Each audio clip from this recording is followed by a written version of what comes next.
नमस्कार। तो आज हम वसुंधरा राजे के जीवन और उनके राजनीतिक सफर पर थोड़ी विस्तार से बात करेंगे। जी बिल्कुल। हमारे पास जो जानकारी है वो एक लेख पर आधारित है, वसुंधरा राजे जीवन और राजनीतिक यात्रा। हाँ। और कोशिश यही रहेगी कि उनकी शाही पृष्ठभूमि से लेकर राजस्थान की पहली महिला मुख्यमंत्री बनने तक के जो अहम पड़ाव हैं उनको समझें और उनका राजनीतिक असर क्या रहा इस पर भी बात करें। बिल्कुल, शुरुआत तो उनकी, जैसा आपने कहा, शाही पृष्ठभूमि से ही होती है। 8 मार्च 1953 को मुंबई में जन्म हुआ सिंधिया राजघराने में। पिता जीवाजीराव सिंधिया ग्वालियर के अंतिम शासक महाराजा और माँ विजया राजे सिंधिया वो खुद ही एक बहुत बड़ी राजनीतिक हस्ती थी। सही, तो मतलब राजनीति तो विरासत में ही मिली एक तरह से। हाँ, कह सकते हैं राजसी पृष्ठभूमि और राजनीति दोनों का संगम। पर ये इंटरेस्टिंग है कि उन्होंने पढ़ाई की कोडाईकनाल और फिर मुंबई के सोफिया कॉलेज से अर्थशास्त्र और राजनीति विज्ञान में। हाँ, ये चॉइस ऑफ सब्जेक्ट्स भी काफी कुछ कहता है।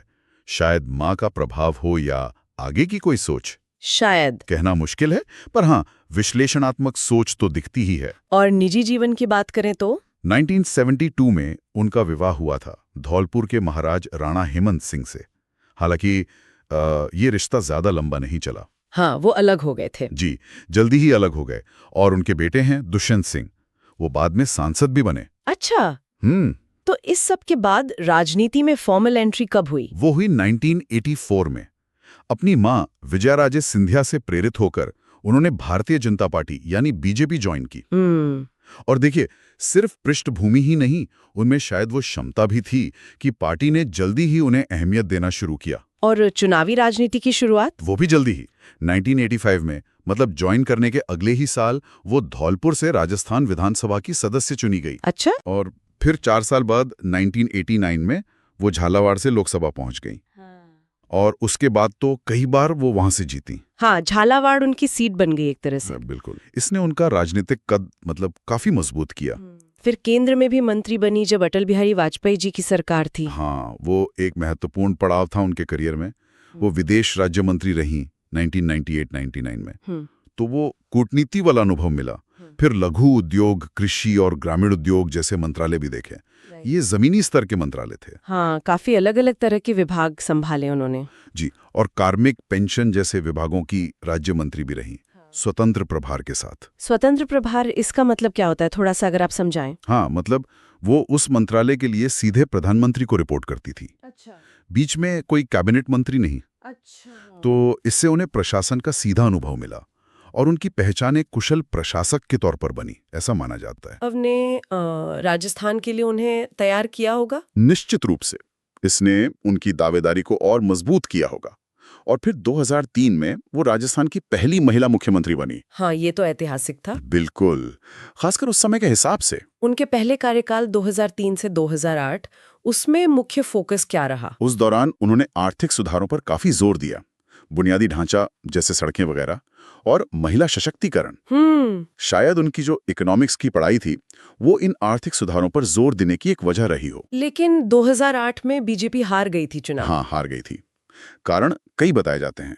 कुछ कृषि से जुड़े मुद्दे थे, बेरोजगारी का मामला था, और शायद कुछ सुधार जमीनी हकीकत से मतलब पूरी तरह मेल नहीं खा पाए, ऐसा भी कहा गया। पर फिर 2013 में वापसी, और वो भी जबरदस्त बहुमत से। हाँ, 2013 की वापसी बहुत बड़ी थी। और इस दूसरे कार्यकाल में 2013 से 18 वाले में कई बड़ी योजनाएं शुरू हुई। जैसे डिजिटल राजस्थान का कॉन्सेप्ट आया, निवेश लाने के लिए रिसर्जेंट राजस्थान समिट हुई, और 2 बहुत चर्चित योजनाएं थी, भामाशाह और जल स्वावलंबन अभियान। हाँ, भामाशाह योजना और जल स्वावलंबन, इनका मकसद क्या था संक्षेप में? भामाशाह तो थी वित्तीय समावेशन के लिए, मतलब सरकारी योजनाओं का पैसा सीधा लोगों के बैंक खातों में। डायरेक्ट बेनिफिट ट्रांसफर जैसा। हाँ, उसी तरह का। और जल स्वावलंबन अभियान वो पानी की कमी को देखते हुए था, जल संरक्षण और ग्राउंड वाटर रिचार्ज पर फोकस था। लेकिन फिर 2018 में दोबारा हार का सामना करना पड़ा।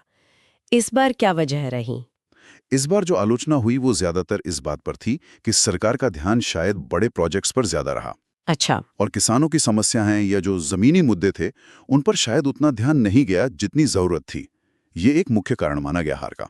तो इतने उतार चढ़ाव देखे उन्होंने, उनकी राजनीतिक विरासत को आज कैसे देखते हैं? देखिए, इसमें तो कोई शक नहीं कि वो राजस्थान की सबसे प्रभावशाली नेताओं में से एक रही हैं। हाँ, ये तो है। राज्य में बीजेपी को सत्ता में लाने, उसे मजबूत करने में उनकी बहुत बड़ी भूमिका रही है। हाँ। उनकी शासन शैली को अक्सर निर्णायक, सुधारोन्मुख कहा जाता है, विकास पर फोकस।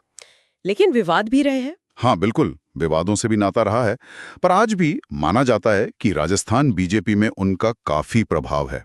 और उन्हें सम्मान वगैरह भी मिले हैं। जी हाँ, उनके प्रशासनिक कामों के लिए कई सम्मान मिले हैं और भारतीय राजनीति में महिलाओं के लिए एक तरह से पथ प्रदर्शक के तौर पर भी उनको देखा जाता है। तो कुल मिलाकर देखें तो वसुंधरा राजे का सफर, ये शाही विरासत और लोकतांत्रिक राजनीति का एक अनूठा मिश्रण है। बिल्कुल। राजकुमारी से 2 बार मुख्यमंत्री बनना, ये उनकी दृढ़ता और नेतृत्व क्षमता को दिखाता है। राजनीतिक उतार चढ़ाव तो रहे, लेकिन राजस्थान के विकास और राष्ट्रीय राजनीति में उनका योगदान तो महत्वपूर्ण है ही। हाँ, ये कहा जा सकता है। और सुनने वालों के लिए हम ये सवाल छोड़ सकते हैं कि भारतीय राजनीति में, खासकर राजस्थान में, वसुंधरा राजे की प्रासंगिकता क्या आज भी उतनी ही है और भविष्य में उनकी क्या भूमिका हो सकती है। हाँ, और साथ ही उनकी यात्रा से नेतृत्व, बड़े सुधारों को लागू करने की चुनौतियां और सार्वजनिक जीवन की जो जटिलताएं हैं, उन पर भी काफी कुछ सोचने को मिलता है।